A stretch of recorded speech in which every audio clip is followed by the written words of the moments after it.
खतरा और बढ़ गया है। आप बता दें कि इस वक्त नए साल को देखते हुए अब कोरोना का जो डर लोगों के भीतर बना हुआ था, कोरोना से ज्यादा टेंशन अब ये नया स्ट्रेन दे रहा है, क्योंकि भारत में भी नए स्ट्रेन के मरीजों की तादाद बढ़ती जा रही है। भारत में अब तक नए स्ट्रेन के 20 मरीज सामने आ चुके हैं, जिनमें सबसे ज्यादा उत्तर प्रदेश में 10 केस मिले हैं।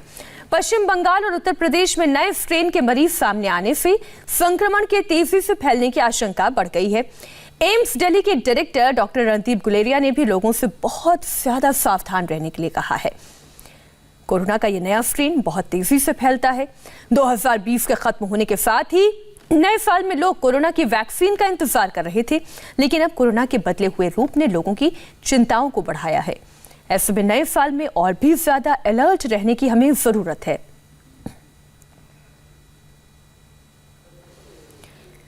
ब्रिटेन से कोरोना का नया रूप अब भारत में पहुंचकर फैलना शुरू हो चुका है। नए वायरस के पहले दिन 6 केस और दूसरे दिन 14 केस, यानी अब कुल 20 के सामने आ चुके हैं। समस्या यह है कि ये वायरस बहुत तेजी से फैलता है। आपको बताते हैं भारत में कहां-कहां नए स्ट्रेन के केस मिले हैं।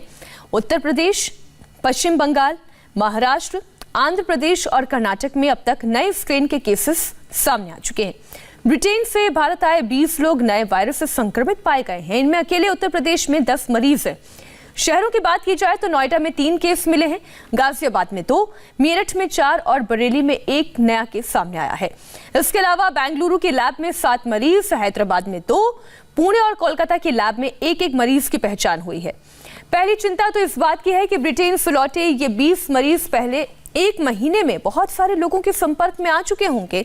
ऐसे में ये इन्फेक्शन और ज्यादा बढ़ सकता है, इसकी संभावना पूरी नजर आती है। एम्स दिल्ली के डायरेक्टर डॉक्टर रणदीप गुलेरिया ने कोरोना के नए स्ट्रेन को लेकर लोगों को सावधान किया है, आगाह किया है, क्योंकि वायरस का नया स्ट्रेन ज्यादा संक्रामक है। ऐसे में डॉक्टर गुलेरिया ने लोगों से बहुत ज्यादा सावधान रहने को कहा है। उनके मुताबिक नवंबर या दिसंबर की शुरुआत में ही भारत में नए स्ट्रेन की एंट्री की आशंका है। एहतियात के तौर पर सरकार ने ब्रिटेन की फ्लाइट्स पर रोक लगाने के साथ ही वहां से लौटने वालों के लिए भी गाइडलाइंस जारी की है। साथ ही नए स्ट्रेन की स्टडी के लिए एक कंसोर्टियम बनाया गया है। भारत नए स्ट्रेन के मामलों पर काबू पाने में सक्षम है, क्योंकि कोरोना को लेकर भारत की स्थिति काफी बेहतर है। यहाँ पर रिकवरी रेट बहुत अच्छी है। भारत में रोजाना नए मामलों में कमी आई है। रिकवरी रेट ज्यादा और डेथ रेट कम है, लेकिन नए स्ट्रेन के फैलने की ये चुनौती बहुत बड़ी है। इसे रोकना बहुत जरूरी है। डॉक्टर गुलेरिया ने इंडिया टीवी पर भी नए स्ट्रेन को 70% ज्यादा संक्रामक बताते हुए लोगों से हर पल सावधान रहने को कहा है। लगभग हर महीने 2 म्यूटेशन इस वायरस में हो चुके हैं, लेकिन अब जो ब्रिटेन में म्यूटेशन आया है उसमें, क्योंकि इसलिए उसमें लोग ज़्यादा कंसर्न है, क्योंकि एक तो उसमें म्यूटेशन ज़्यादा देखे गए हैं, 17 म्यूटेशन देखे गए हैं। दूसरा, उसमें एक म्यूटेशन जो है N501Y, वो स्पाइक प्रोटीन पे देखा गया, जहाँ पे वैक्सीन असर करती है, और एक डिलीशन भी देखी गई है, जिससे वायरस जो है वो इम्यून सिस्टम को थोड़ा इवेट कर सकता है। लेकिन सबसे ज़्यादा जो वहाँ पे ऑब्जर्वेशन हुआ है साउथ ईस्ट लंदन इंग्लैंड में, वो ये देखा गया कि जहाँ जहाँ पे ये वायरस का स्ट्रेन था वहाँ केसेस भी बढ़े। तो उन्होंने ये नतीजा निकाला है कि ये वायरस जो है ये ज़्यादा इन्फेक्शियस है, 70% ज़्यादा इन्फेक्शियस है मॉडलिंग डेटा पे, और इसलिए सारी दुनिया को सतर्क किया कि ये जो स्ट्रेन है हो सकता है कि ये एकदम इन्फेक्शन ज़्यादा फैलाएगा।